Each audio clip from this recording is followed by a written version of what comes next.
Okay, Rose's mother said. I suppose I should start making arrangements. The first thing I'll need to do is call your school and tell them that you're sick and that you're not going to be in for a while.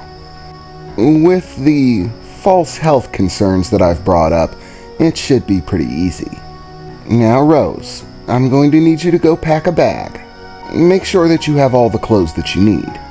And we should probably stop and get you some new ones, just in case. Well, just in case what? Rose replied. Well, it's often common in the bloom that the body go through changes. After all, it is part of your natural development. Your body is developing very rapidly.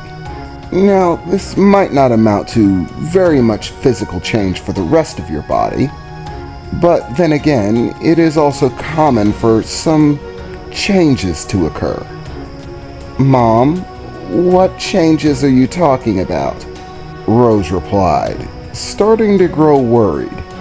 I'm not gonna grow like a second head or something, am I? No, Rose, her mother replied. Don't be ridiculous. It's just possible that your flower bud might not be the only thing that blooms a bit. Other things might grow as well. Womanly things, if you get my meaning. Bloom is an intense period of change in a young woman's life. That all happens very rapidly. I'm hoping with your father's genetics that the changes might be more subtle. I would hate to have to take you out of school and put you into another one. Mom, how much change are we talking about here? Calm down, Rose, her mother replied. It's perfectly natural, at least with our people. The bloom is a passage into adulthood, and usually with our people, that change can be drastic. It differs from individual to individual, but after the bloom occurs, you could look older if it's pushed to the absolute maximum.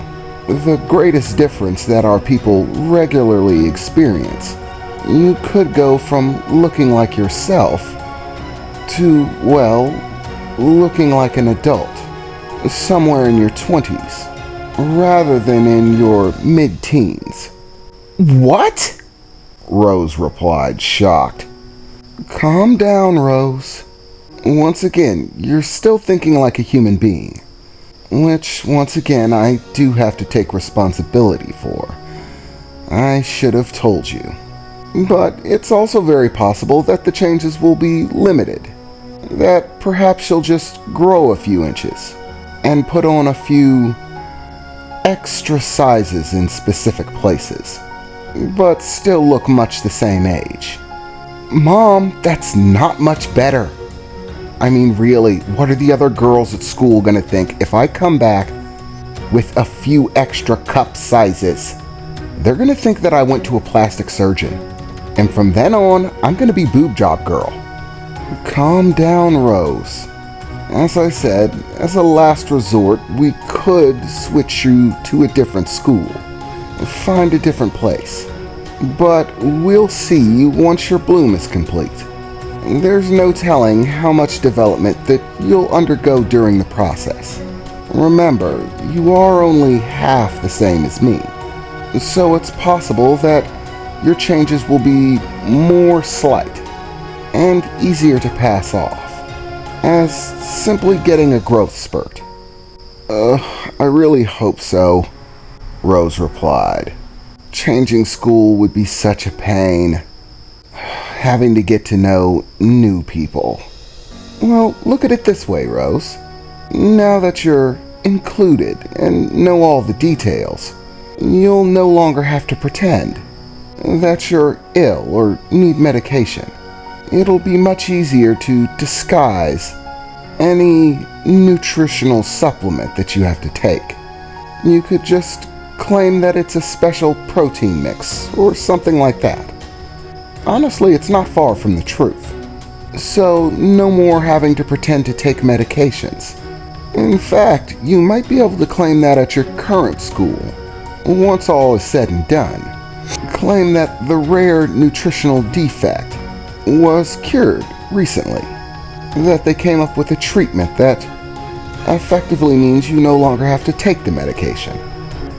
It's possible we could even work your growth spurt into it. Perhaps the process had side effects that included increased development. It seems a reasonable enough excuse. And it should make you fairly popular with the boys as well, her mother said, beginning to look up as if she was having a thought. Regardless, it's about time that we get ready to go. You go pack a bag and I'll start making calls. Okay, I guess so, Rose replied. And so, for the next few minutes, they did just that. Rose started packing, taking at least a week or so's worth of clothing. Meanwhile, her mother made the appropriate phone calls and packed for herself as well. Rose had a bit of a head start, so she was finished before her mother. As she finished, she exited the hallway to find that the King of Atlantis had made himself comfortable in the front room. Very comfortable, actually, Rose thought to herself as she stared at him eating a sandwich that he had made, sitting on her sofa watching television.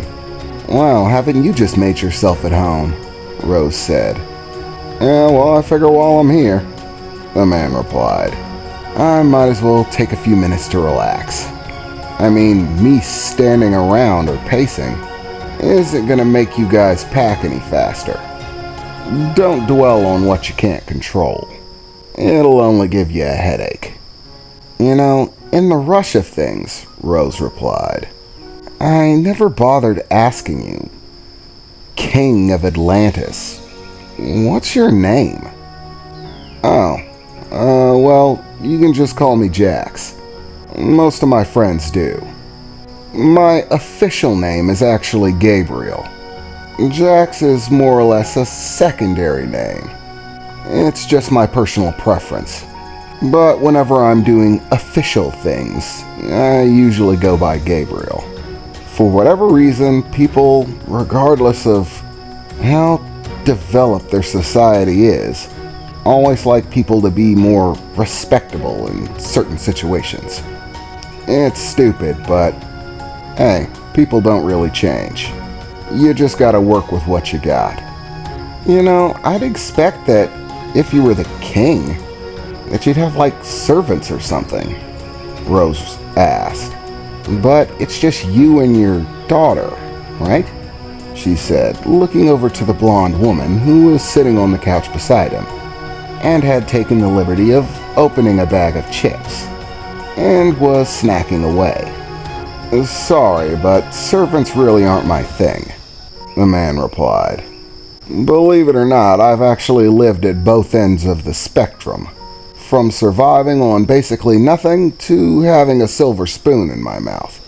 And while yeah, I could probably have a bunch of lackeys around, catering to my every need, I just prefer to do things myself. All of that shoe shining really isn't my bag. I think it's a little degrading to the people doing it too.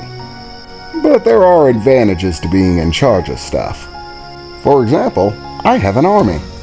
Not very many people get to say that they have their own personal army, he said, smiling before taking another bite into his sandwich.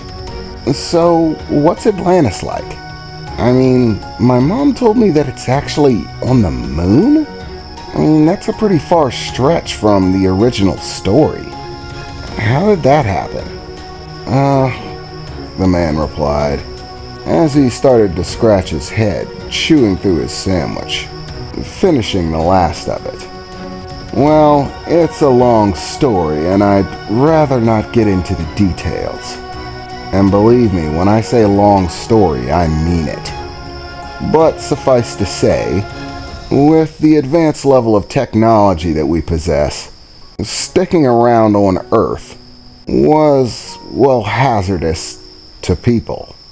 Originally, we were in the middle of the ocean, just like the legends suggest.